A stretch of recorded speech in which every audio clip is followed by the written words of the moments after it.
I would like to be better with my money and like to be smarter with it, but it's really intimidating. All these words and RRSPs and... It is. There's so much information out there.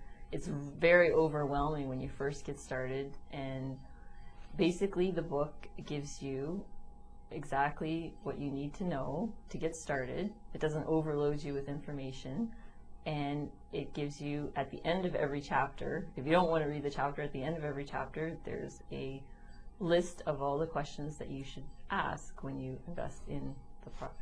Yeah, that's the cute little beaver guy. I got to really like him because that sort of was like he's raising his finger, going, pay attention here. And those are the bits where like, okay, this is the stuff I really need to know. Did you do this because you didn't have this book when you wanted to start investing? I did a lot of research when I first started investing, and I read a lot of books, and there was nothing simplistic enough that I found that fully covered everything you needed to know when you started investing. So that's why I wrote the book, to fill that little market niche where there's those kind of people that don't want to delve into all of the details and they just want the basic overview. So that's basically what I've offered them. RRSPs are not an international thing. That's a Canadian thing. That's right, yeah. What are they? Right. They have another, like, 407? 401k in the United States. 401k, yeah. And I'm sure it has something different in England and Australia. Exactly, yeah. and the rules are different because I guess we have Canadian content rules, and there's so many different things. So I think if you were coming from another country, this would be a really good book to slip underneath someone and say, exactly. I included just specifically Canadian content too, because I didn't want to include, that's why it's called the Clever Canuck, so it's specifically for Canadians, because they talk about RRSPs and RESPs and GICs, specific Canadian things.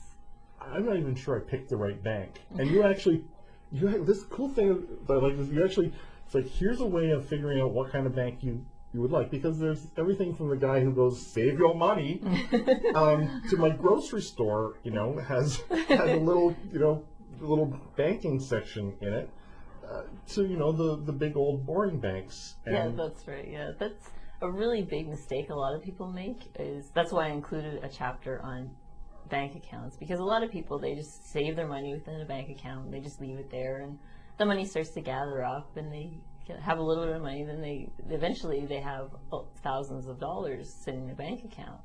Now, if they take a little bit of time and choose a bank account like the newer types of bank accounts like ING and the President's Choice, that the interest rate on those bank accounts is often very equivalent to a GIC. So you can be making hundreds of more dollars per year just by taking a little bit of time to find a bank account like that.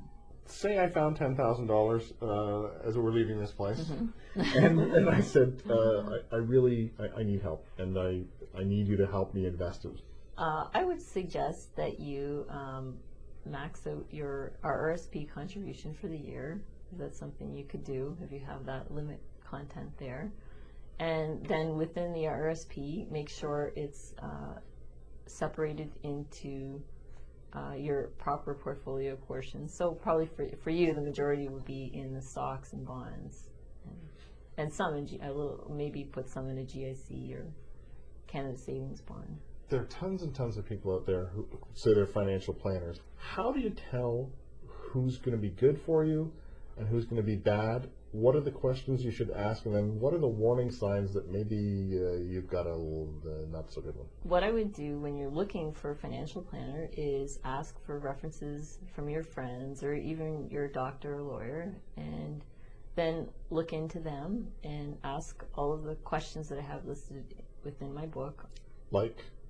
Like ask them their qualifications, how long they've been working within the financial planning field, ask them for audited performance of their recommendations from the past year, even though some may be very unwilling to give this to you, but it's something that you should definitely ask them.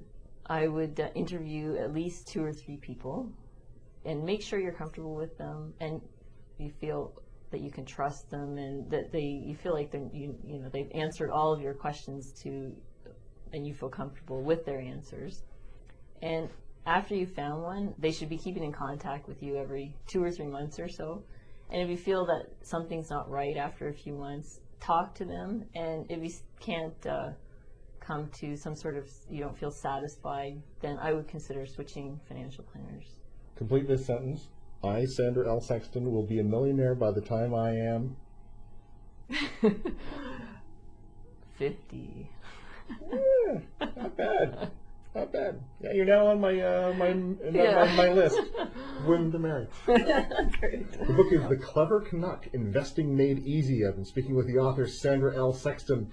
And The Clever Canuck, Investing Made Easy, learn what every Canadian should know about RSPs, stocks, mutual funds, and more, is published by clevercanuck.com.